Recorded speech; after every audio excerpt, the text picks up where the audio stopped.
అందరికీ praise lord. దేవుని నామానికి మహిమ కలుగును గాక. మరొకసారి మీ అందరితో కలిసి ప్రభు మాటలు పంచుకోవడానికి దేవుడు నాకు ఇచ్చిన చక్కటి అవకాశాన్ని బట్టి దేవుడిని అంతగానో మహిమపరుస్తున్నాను. సో మీరు పెడుతున్న ప్రతి ప్రార్థన రిక్వెస్ట్కి మేము అనుదినం ప్రార్థన చేస్తున్నాం. God bless you all. ఈరోజు మిమ్మల్ని ఒక చిన్న ప్రశ్న అడుగుతాను, సమాధానం చెప్పండి. మీరు ఉదయం లేచిన తర్వాత ప్రభుకి థ్యాంక్స్ చెప్పారా? దేవునికి కృతజ్ఞతలు చాలామంది చెప్పరు.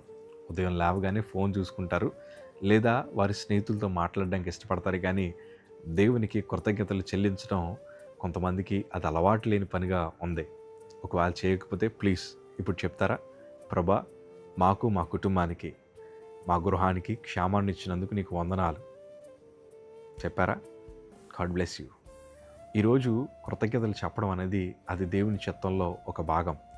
చాలామంది భక్తులు ఉదయం లేవగానే ఎంతోమంది దేవునికి కృతజ్ఞతాస్తుతులు చెల్లించిన వారే. అలా చెల్లించడం వల్ల వారు ఎన్నో దీవెనలు ప్రభు సన్నిధిలో పొందగలిగారు. అందుకే భక్తుడు ఈ మాట అంటారు. ఒకసారి అందరం 105వ కీర్తన ఈ మాట చదవండి. యెహోవాకు కృతజ్ఞతాస్తుతులు చెల్లించుడి, ఆయన నామమును ప్రకటన చేయడి, జనములలో ఆయన కార్యములను తెలియచేయడి. ఈరోజు మనం ఈ మాటని అనుసరించే వారిగా ఉండాలి. ఎందుకో తెలుసా?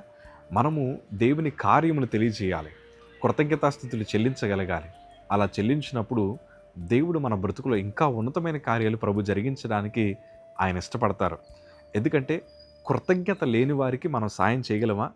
ఇప్పుడు మనం చాలా మేలులు ఎంతోమందికి చేస్తూ ఉంటాం.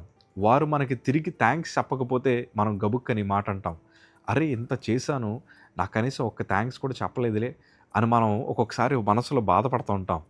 వాస్తవానికి చెప్పాలంటే దేవుడు మనల్ని ఉదయం మొదలుకుని రాత్రి దాకా అయ్యా సంవత్సరములు ఎంతకాలం ప్రభు మనల్ని పోషిస్తూ మన కుటుంబాన్ని కాపాడుతూ ఎన్ని ప్రమాదాలు వచ్చినా ప్రభు మనల్ని తప్పిస్తూ వచ్చాడే.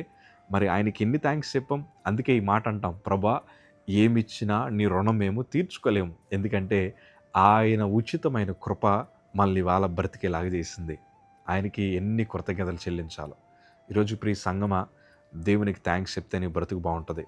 ఈరోజు నా జీవితంలో ఈ స్థితిలో ఉండడానికి గల కారణం ఏంటి తెలుసా? ప్రతిరోజు ప్రభు పాదాలు పట్టుకొని ఇదే మాట చెప్తాను, థ్యాంక్ యూ ప్రభా. ఈ దీవెనలు పొందడానికి నేను అర్హుడిని కాదు, ఈ ఆశీర్వాదాలు ఉండడానికి నేను అర్హుడిని కాదు, కేవలం నీ కృప మాత్రమే.